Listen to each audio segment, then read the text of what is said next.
Assalamualaikum warahmatullahi wabarakatuh. Ini adalah bagian pertama dari mata kuliah pemrograman client server. Pada mata kuliah ini kita akan menggunakan Android sebagai kliennya. Kemudian nanti untuk server kita bisa gunakan PHP ataupun nanti mungkin bisa menggunakan Firebase ya. Nah, kemudian terutama yang digunakan untuk membuat aplikasi Android adalah Android Studio. Studio sendiri adalah sebuah software yang dikembangkan oleh Google. Langkah pertama kita cari di Google Android Studio, kemudian akan muncul beberapa alamat yang ada di sana. Nah, dari alamat-alamat ini kita pilih yang dari developer.android.com/studio ya. Ini adalah alamat yang resmi. Jangan download dari lain alamat ini. Nah, ya alamat ini kan aplikasi yang asli, dan aplikasi yang asli ini juga gratis sehingga langsung saja download di sini. Kita langsung saja download di sini. Pada saat ini yang tersedia versi 4.01, kemudian ukurannya 870. Kita download. Mungkin dibaca dulu ya, boleh. Kemudian di save saja. Sambil menunggu proses download selesai, kita lihat bagaimana previewnya. Ini adalah tampilan aplikasi Android Studio ya. Kemudian bawah ini juga masih sama. Dan di sini nanti ada bawaan emulatornya untuk Studio. Kemudian kalau kita perhatikan di sini ada berapa versi? Ada untuk Windows, Mac, Linux, dan Chrome OS. Hampir semua operating system disediakan ya Android Studio-nya. Silahkan download sesuai dengan OS Anda. Kemudian selain itu kita juga bisa gunakan versi command line ya. Command line itu adalah versi untuk kita tidak perlu menggunakan IDE, tapi kita cukup untuk mengcompile dari coding kita menjadi sebuah aplikasi Android. Nah, tentunya untuk codingnya mungkin akan sedikit kesulitan ya, akan lebih sulit karena tidak ada preview, kemudian tidak ada error correction dan sebagainya. Kemudian untuk requirement software ini bagaimana? Untuk requirementnya sendiri untuk Windows, kemudian di sini untuk Mac, untuk Linux, untuk Chrome OS sudah detail di sini. Pada intinya minimum RAM itu 4 GB, kemudian rekomendasinya adalah 8 GB. Kemudian untuk penyimpanan itu sebaiknya menggunakan SSD. Ini berdasarkan pengalaman. Kalau menggunakan hard disk bisa, tapi nanti akan terasa sangat lambat apalagi ketika sedang build atau sedang compile aplikasi tersebut. Maka sarannya menggunakan SSD. Ini 2 GB dan sebenarnya itu sudah cukup ya minimum. Tapi paling tidak ada 4 atau 5 GB begitu. Ya, untuk emulator nanti cukup besar butuhkan. Baik, downloadnya sudah selesai, kita lihat. Kemudian kita akan melakukan instalasi.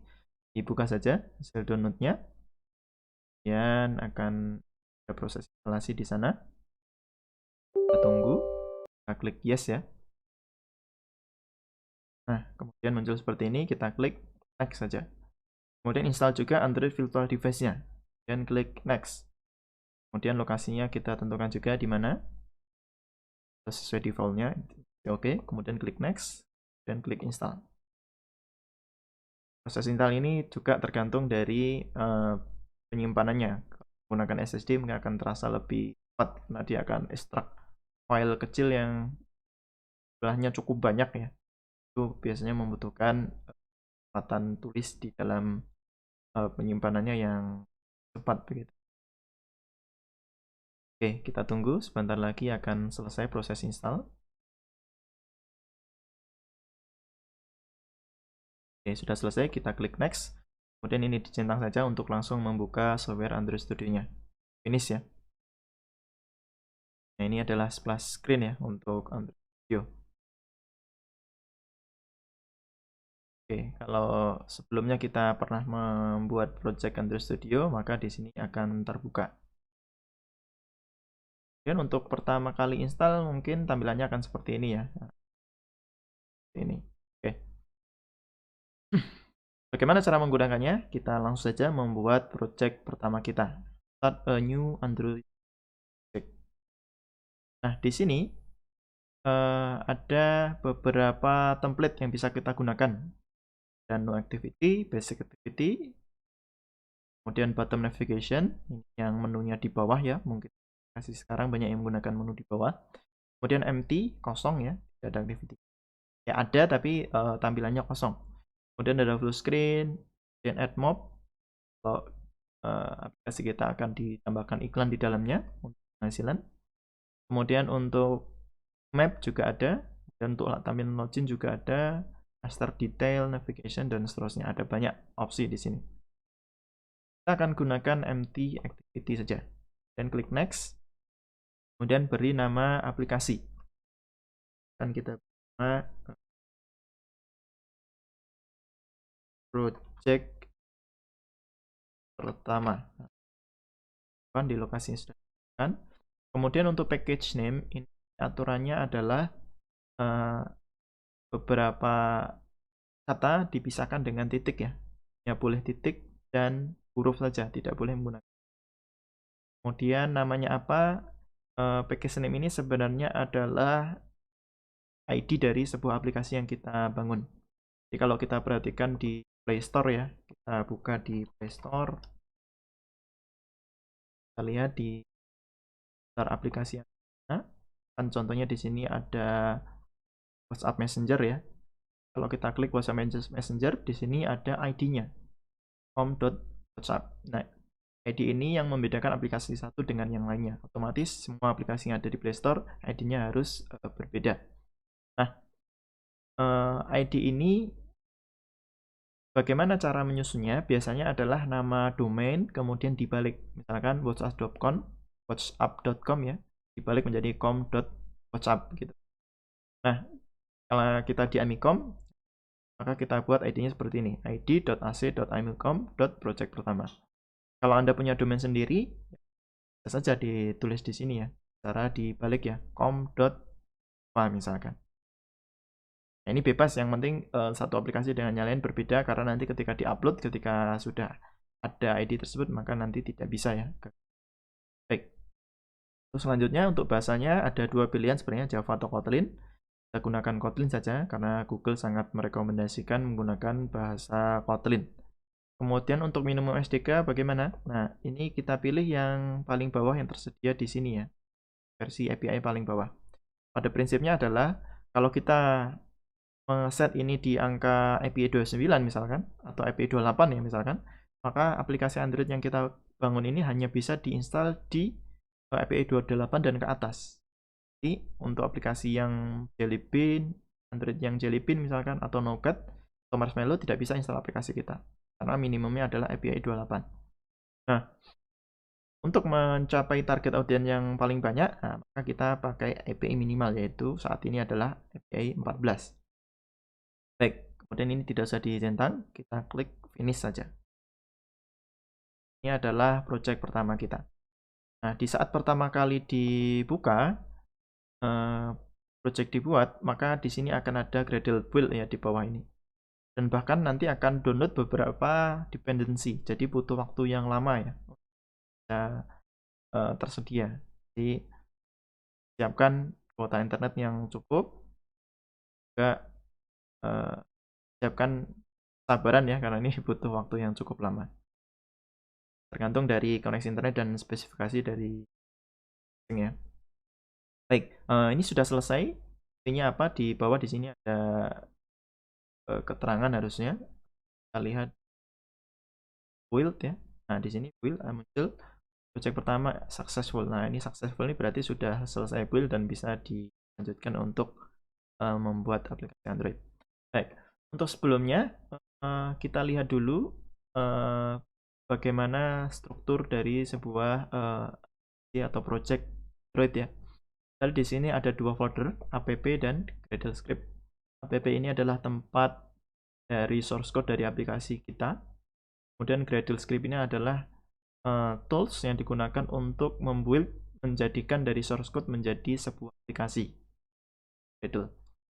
Oke, di app ini yang pertama ada manifest. Manifest itu apa? Manifest itu adalah daftar dari isi dari aplikasi. Mungkin hampir sama dengan di maskapai penerbangan ya, ketika sebuah pesawat itu terbang di sana ada manifest. Manifest terdiri dari data penumpang, kemudian data awak pesawat dan sebagainya. Nah, ini juga sama. Di Android Manifest ini menyediakan data detail dari aplikasi kita. Aplikasi kita itu nanti menggunakan koneksi internet atau tidak, kemudian menggunakan aktivitas berapa jumlahnya.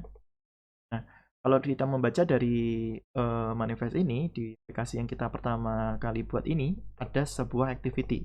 Activity itu apa? Activity itu adalah sebuah halaman ya. Kalau di web biasanya halaman itu diwakilkan dengan sebuah halaman HTML. Nah, kalau di Android ini namanya activity ya, namanya itu. Nah, nanti beriring dengan membesarnya aplikasi kita, tentunya kita akan muncul di sini beberapa activity yang lain. Nah, kemudian di sini ada main activity. Ini cukup spesial karena di dalamnya ada intent filter. Aplikasi kita ini itu bisa ditambahkan intent filter. Untuk apa? Gunanya adalah karena di sini intent filternya ada dua, main dan launcher. Nah, main ini artinya apa? Main ini adalah ketika aplikasi itu dibuka, maka yang dijalankan adalah activity yang ada mainnya, itu main activity. Dalam kasus ini. Kemudian yang kedua di sini ada launchernya. Nah, launcher ini apa? Berarti nanti akan ada icon di Android device kita. Jika icon itu diklik akan membuka ke main activity. Sebenarnya satu aplikasi Android itu bisa terdiri dari beberapa icon. Nah, kita akan launcher ini atau tapi rata-rata yang ada ini cuma main activity ya, atau mungkin splash dan activity yang lain biasanya tidak ada dan filter. Baik, jika pertama kali diinstal maka akan dilihat Android manifestnya. Kemudian ketika pertama kali dibuka akan dilihat mana activity yang menjadi main dan launcher. Ini kita lihat activity-nya adalah main activity. Kita bisa klik saja dengan menekan tombol kontrol dan arahkan ke akan terbuka file.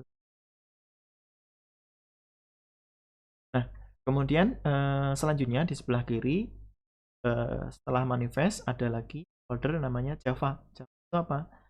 Itu adalah source code kita. Meskipun kita menulisnya dalam bahasa Kotlin, tapi foldernya tetap bernama Java ya, karena dulu Android awalnya.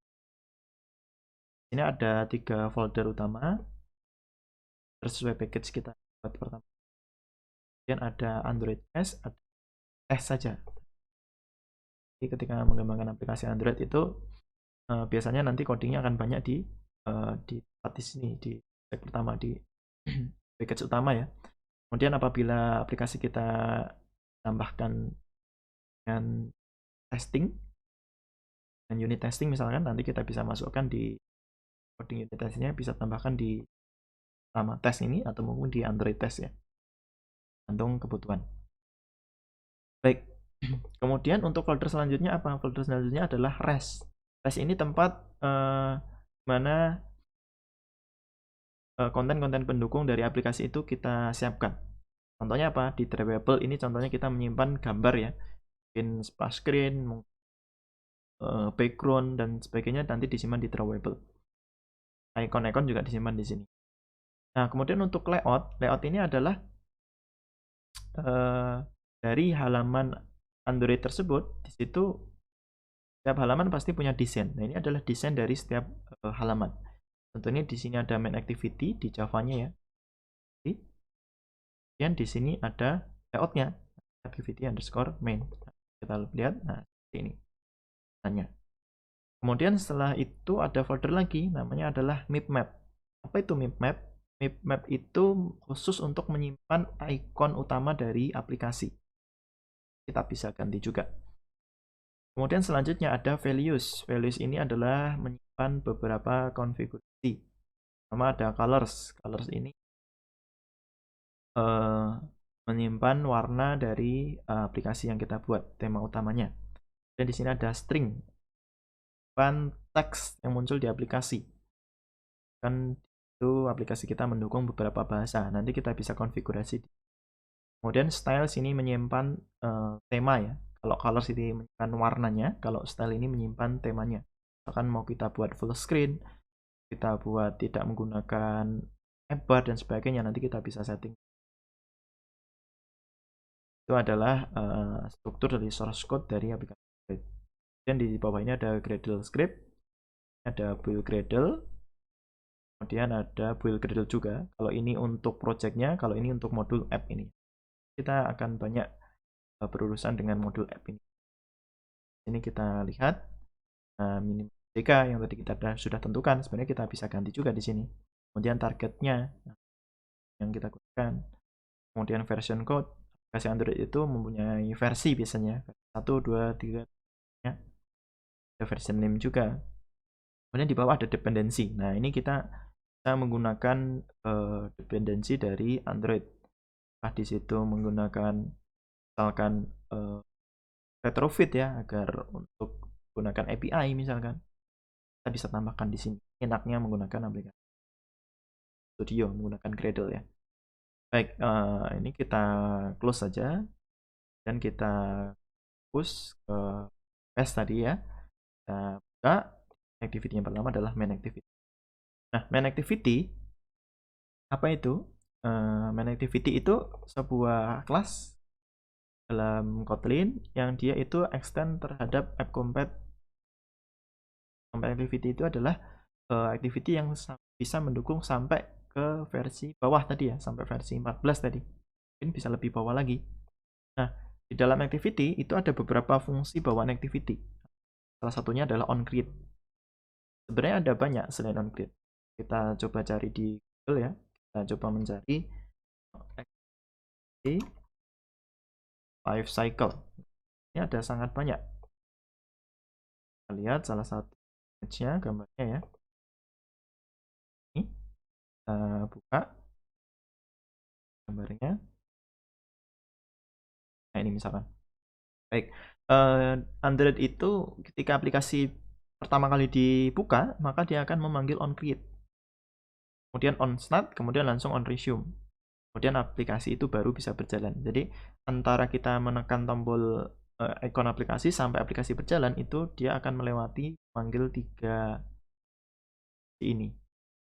Kemudian setelah aplikasinya berjalan, kalau kita misalkan tekan tombol back gitu ya, back sampai keluar dari aplikasi, maka akan memanggil on pause, on stop, on destroy sampai keluar dari aplikasi. Namun kalau kita ketika aplikasinya berjalan, kita berpindah ke aplikasi yang lain atau klik tombol home itu ya, maka nanti akan panggil on pause, on stop, tapi tidak sampai on destroy, hanya on pause, on stop. Ketika aplikasinya kembali kita buka lagi, kita kembali ke aplikasi yang milik kita, maka nanti akan memanggil on restart. Dan akan dipanggil on start, kemudian on resume, kemudian aplikasi berjalan lagi. Hanya kalau kita keluar dari aplikasi baru sampai on destroy. Nah, karena seperti ini konfigurasinya, maka onCreate ini pasti akan dipanggil dan biasanya codingnya akan sangat banyak di onCreate ini ya. Nah, ketika inisiasinya ada di sini. Nah, kemudian kalau kita perhatikan di sini di onCreate, kode pertama adalah super onCreate, memanggil onCreate. Dan yang kode kedua adalah set content view. Nah, di set content view ini dia akan melakukan setting layout terhadap activity ini. Nah, layoutnya di mana? Tadi sudah saya jelaskan di folder test layout ya. Atau cara yang kedua adalah desain tadi, layout tadi kita klik di sini dan menekan tombol control di mouse ya. Sambil tekan, sambil diklik akan membuka ke halaman activity main layoutnya. Nah, pada prinsipnya set content view ini tugasnya adalah untuk menggabungkan desain ke dalam codingnya, menggabungkan desain dengan coding Kotlin-nya itu sendiri.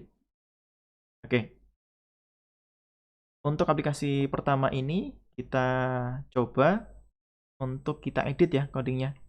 Di activity main kita kontrol, kita klik, ini ada tulisan hello world, mana kalau kita ubah menjadi Amicom gitu ya.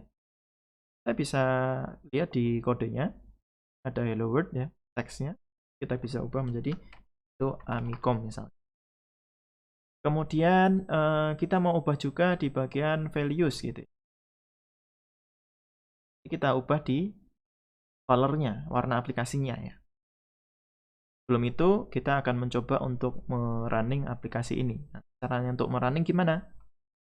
Pertama buka di sebelah pojok kanan ini ada AVD Manager, Android Virtual Device Manager ya. Nah, di sini kita harus membuat emulator dari aplikasi Android ini. Untuk emulatornya sendiri, cara membuatnya klik Create Virtual Device, dan ini cek saja. Dan selanjutnya pilih versi yang akan kita gunakan, misalkan Pi, Oreo, Nougat misalkan. Misalkan saya di sini memilih Pi ya, klik saja. Kemudian nama AVD-nya kita Pi misalkan. Kemudian kita klik Finish. Untuk dapat digunakan ini kalau Intel biasanya harus mengaktifkan virtualization technology ya di BIOS-nya. Oke, kemudian kita klik Run. Dia akan proses, akan membuka AVD-nya untuk dapat berjalan ya, virtual device-nya. Nah, ini sedang proses ini mungkin butuh waktu lama. Ya, sebelumnya untuk dapat Android Virtual Device ini berjalan, paling tidak prosesornya sudah i5 dan RAM-nya minimal 8 GB ya. Kalau di bawah itu mungkin akan sangat berat. Kalau spesifikasinya di bawah itu, saran saya nanti bisa menggunakan Android device secara langsung ya, masing. Jadi nanti dari Android Studio gunakan kabel USB dihubungkan ke PC, kemudian langsung ke HP, kemudian langsung di running ke HP-nya masing-masing. Nah, tapi perlu ada yang disetting ya di HP-nya. Caranya gimana? Kita lihat saja di Google ya, di sini. Nah, ada banyak panduan di sana. Kata kuncinya adalah Android Studio running on device gitu ya. Cari. Ini ada dari webnya langsung. Kemudian kalau dari video mungkin kita bisa juga menemukan di YouTube juga ada bagaimana untuk men-setting agar HP itu dapat menjalankan aplikasi Android dan terhubung dengan Android Studio. Intinya dia harus membuka bagian developer option ya. Nah, kalau kita di sini singkatnya begini, masuk ke setting ya, ke setting. Kemudian nanti silahkan buka di bagian Android Developer Option. Nah, ini setting ya di HP Anda masing-masing, dibuka di setting. Kemudian nanti di bawah itu klik sistem. Kemudian di sini ada out, bisa kita klik. Nah, kemudian di bawah di sini ada build biasanya. Nah, build number ini ya. Ini silahkan ditekan 7 kali. Nah, nanti ketika kembali akan muncul menu baru yaitu adalah Android developer option begitu ya. Nah, ini di beda HP mungkin lokasinya berbeda. Tapi khusus untuk AVD sebenarnya kita tidak perlu melakukan hal tersebut ya, karena dia akan otomatis dapat digunakan. Seharusnya ada, nah ini developer option ya, tadi sebelumnya tidak ada. Klik ini, kemudian kan ini keadaannya nyala, kemudian juga debugging ini juga nyala. Baik, kita kembali ke ini ya. Nah, klik home saja. Kita coba merunning aplikasi pertama kita. Ya, caranya mudah, tinggal klik play ini. Jadi dulu device-nya. Kalau misalkan ada device yang terhubung dengan PC, nanti akan muncul di sini merek HP-nya dan tipenya nanti. Run. Kemudian kita lihat hasilnya di sini. Akan masih tes ya.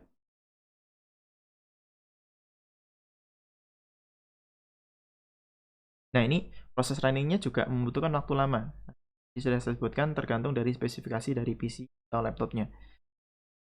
Biasanya ini sangat cepat jika kita menggunakan SSD ya. Belum SSD prosesnya agak cukup lambat. Oke, itu sampai berjalan. Ini masih building ya, proses build. Kalau kita lihat dalam proses build itu banyak sekali yang dilakukan.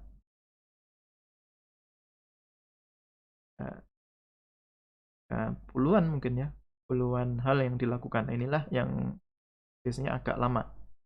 Sampai terakhir nanti adalah installing gitu ya. Nah, ini build-nya sudah selesai, kemudian dia install, kemudian membuka di PD. Nah, ini aplikasi pertama kita. Tadi awalnya Hello World, aslinya kita ubah menjadi Hello Amicom. Nah, mungkin langkah kedua kita akan ganti temanya ya, warnanya. Kita masuk ke colors misalnya. Di sini color primary, primary dark, dan action. Primary ini menggunakan color 500, primary dark ini 700, action ini adalah 500 juga. Kan material design ya.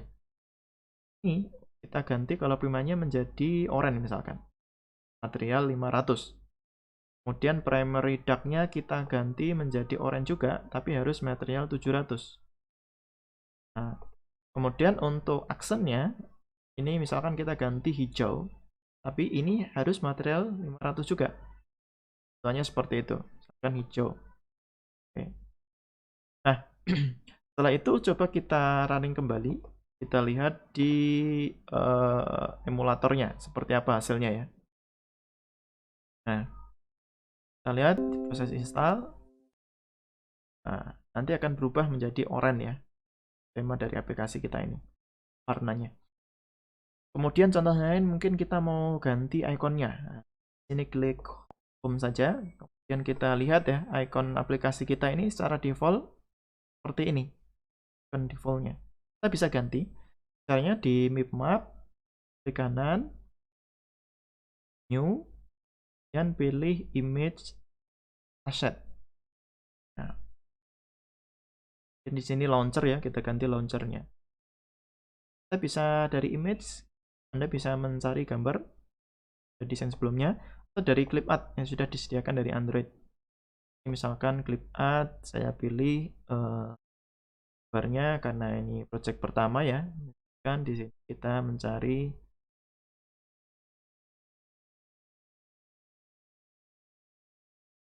kan power ya, Floris. Klik OK. Oke. Backgroundnya mungkin mau kita ganti, itu juga bisa. Backgroundnya bisa image, bisa color. Kemudian misalkan backgroundnya ini kita ganti dengan warna oranye tadi ya, FF8800 misalkan untuk warna oranye. Oke. Kemudian warna foregroundnya misalkan kita ganti warnanya menjadi putih misalkan. Nah, seperti ini. Kasih kita klik next saja, kemudian klik finish.